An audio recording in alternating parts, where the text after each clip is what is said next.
This is the only branding strategy you need to know if you are building a luxury brand, a premium brand, a regular brand, or just whatever brand. Hello, if you are new to this channel, my name is Daria. I'm a branding strategy of a luxury branding agency in the United States called BrandDA. We are worldwide known for a few cases where we are branding things and making things from regular to luxury.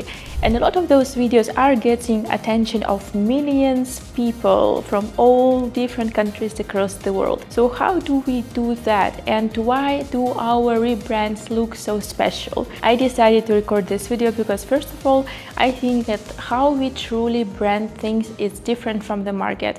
And I want to let you know that it is possible to make the brand truly feel aligned and special, having this unique touch, unique flavor, unique taste to the brand experience that people will cherish and remember forever. I have read tons of books about branding. I think more than 30 different books about marketing, positioning, psychology, all that stuff. But what I see work the best, if you really want to see something unique in the market, has these things in common. So in this video, I will share with you how I do strategy sessions, how I do find this special, unique personality in the brand and translate it to visuals later in the agency that I'm running as well, called BrandDA. We are applying the same workflow, the same structure to make sure that the brand feels truly unique and special. So let's get to it. First thing you have to know that forget everything you knew about branding before. I will tell you something that will be much more logical and easy to understand and actually make sense. So imagine the brand is like writing a book. First, you have the story of the book. You are describing a certain narrative. You are imagining that there is a person going through a certain story, something happens, and then you connect to it. And then there is a cover of this book. This is your design. So when the book has been written, we designed the cover to represent this book so that people who are buying this book, they first see the cover and then they decide to read the book and to understand what's it about. So this is exactly how we brand as well. This is how we create those identities for brands. We also see them as a book. The brand always has a story. How to find that story? An easy way to do that is to see brand as a real human being. And to do that easily, we always connect to the brand owner, the founder, the creator first. So the person who has created the brand initially had certain idea in mind of what does the brand stand for, and this is what we want to know as well for our clients. So what is the message, what is the idea that they had in mind in the beginning when they were starting this company and wanted to spread the word and actually serve to something bigger, better, and provide something to the customers in terms of the experience. So when we see brands as people, as a human beings, it has a few things. First, it has, of course, the sensors that we all have as people. We have 5 human senses that are sight, hearing, taste, touch, and smell. So whenever we are making sure that we are realizing we having them, I will let you know and explain afterwards what are these for. When we are talking about offers, it's always an emotional decision to buy. So in our case, what we found out is that if we treat brands and if we are branding them in the emotional way as well, it has much more chance, much deeper connection with the people that it serves to than the brand that you would brand rationally. What I mean by branding something rationally is, you have those questions. What's your mission? What's your vision? What's your messaging? I mean, who knows the answer for that? It's very hard to get across and to understand your brand's messaging, especially in one single sentence. This is a very common thing to do in the branding world, describe your brand in one sentence. Yeah, if I'm starting out, how should I know that? So we have worked with a lot of brands, a lot of startups, so I'm here to share with you how do we do that and how to make the process easy for you as well, if you are looking to create something meaningful and that truly looks and feels authentic to what you are wanting to translate in this world. So when we have those 5 senses, every single sensation of your human nature, you can call it like that, has a certain tone of voice. And you yourself have a personality as well. I have a personality as well, and I have branded my company in the same way as how I brand it for my clients. So we usually translate into archetypes. There is a strategy, an archetype strategy. You probably have heard about that, but I will share with you how we use it. And actually, we are also redeveloping and inventing our own archetypes for the luxury world, because I feel that the current ones are not enough for what the luxury brand stands for. But there are 12 archetypes in total, and we typically suggest the starting brand to start using only 3 archetypes. So an archetype is an emotional pattern of certain decision making, how the brand behaves, it's how the brand acts, it's how the brand responds, it's what the brand fears, it's what the brand desires, it's what the brand is chasing. It's basically like a real person. So to give you an example, an archetype, it can be the ruler, the lover, the caregiver, the magician, the jester, the outlaw, and a few others. The ruler stands for the royal leadership feel. If you want to have this aristocratic kind of calm confidence, very royal, sophisticated, standing for being the best in the niche type of feel, that's the best archetype to go for. But I wouldn't recommend having this one archetype and having it everywhere. This is not how the people would respond and resonate to it better. Eventually, the goal would be to translate the personality of the owner, of the founder in the brand itself. But how to do that? How to convey the whole human being inside the brand? This is what archetypes actually help to direct in terms of the marketing strategies, visuals, and of course the brand's foundation. Imagine you have, for example, one archetype and you have those 5 senses that we talked earlier about. One archetype can connect better with one of the senses. It means it can be connected to the visuals. It means that your visuals can stand for leadership, this royal type of feel, something that looks and feels truly expensive, something that stands for quality, control, and being the best in the niche. But at the same time, you can also have an archetype of a caregiver, which means making people feel that everything has been taken care of. If you have this archetype, this can be, for example, attached to your sense of the sound. It means that the tone of voice of your brand can be caring, can be friendly, can be loving, and can be very safe to be approached to. Yet, your visuals can stand for quality. But your tone of voice, the way you are talking to people, writing the messages, and how your text is structured, this can be in the caring way, for example. Then if you have the lover as a sound, it can be something sensual, because the lovers have this, of course, intimate connection that they're trying to create with the customer. They are standing for making people feel special, making people feel loved, and making you feel that you are worth it, you deserve it. It's like, go spoil yourself.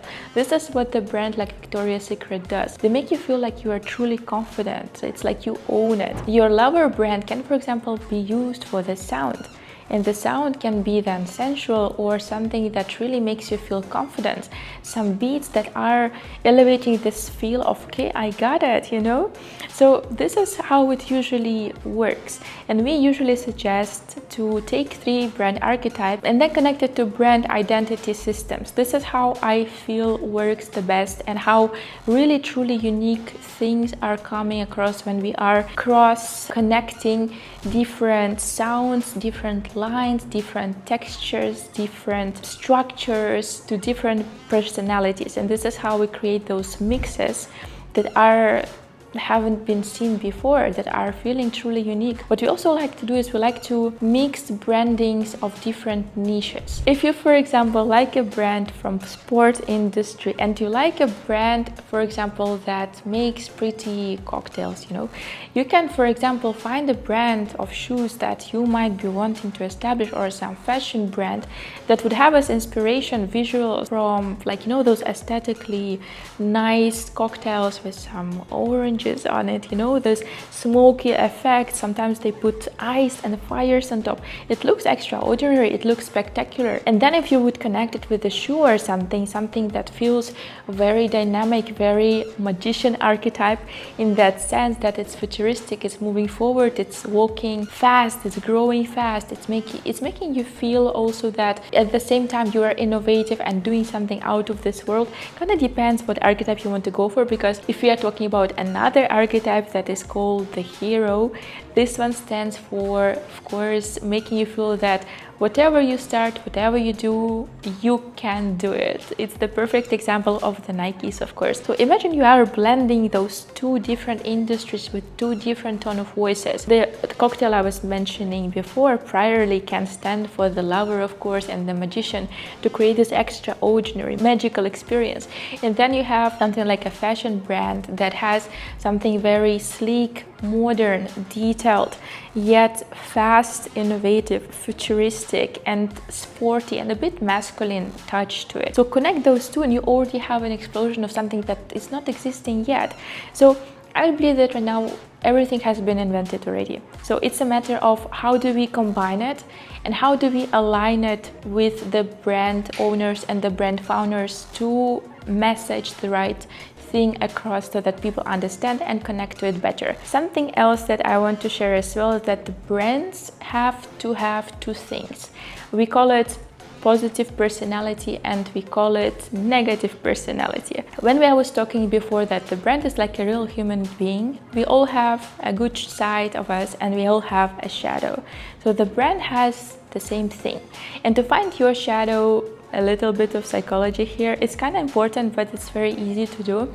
What I do in my sessions as well is I ask my clients two questions. Imagine you are running a film, you are having a certain show, and you need to invite two actors.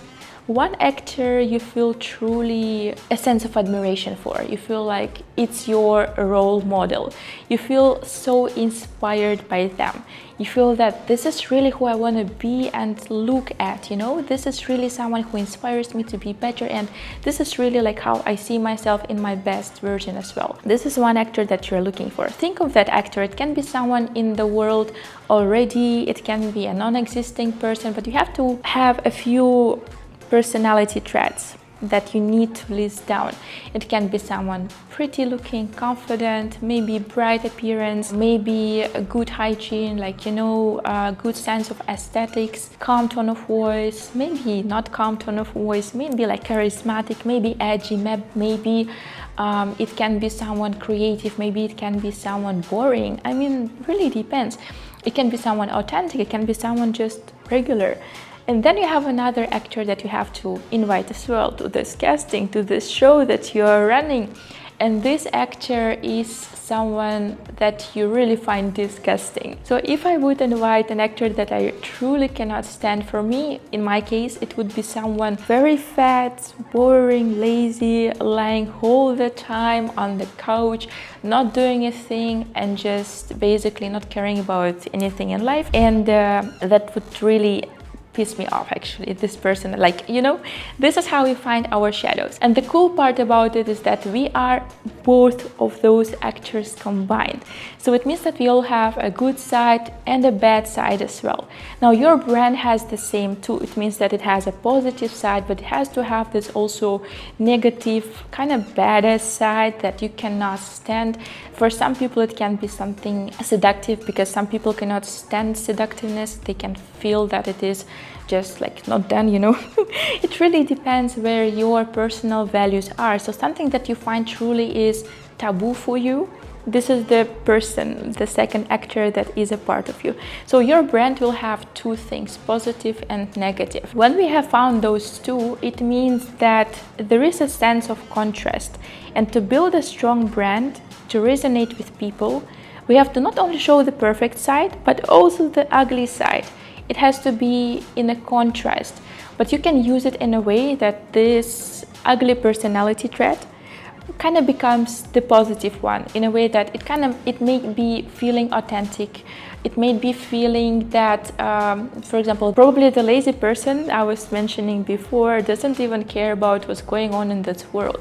So this is one of the positive traits that I think I could take and get inspired by from this person. So we need to find good things as well in this negative personality list and add it to the good one to make sure that it's all balanced out. And then the last part I want to talk about, I actually want you to think about a few questions. I do remember that in the beginning of this video I have told that I hate questions like what's your mission, what's your vision, because to me they are very hard to understand, especially if you are just starting out, and they are not inspiring at all. And we are doing this whole thing, by the way, to reconnect your purpose of serving, to create something extraordinary and really unique in this world with the brand's rules that we currently have just in the world.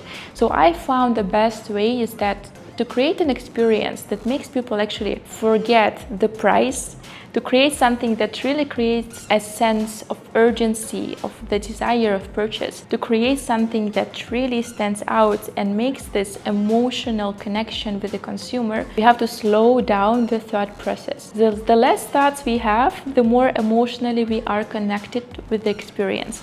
Think about eating a mango. You are eating a mango either fast, it's gone, or you're eating a mango for 1 minute long, enjoying every single bite of this mango, enjoying really how it goes to all the flavors, for 1 minute long. You know how intense the feeling will be? Exactly, because we will be connected with all of our 5 senses.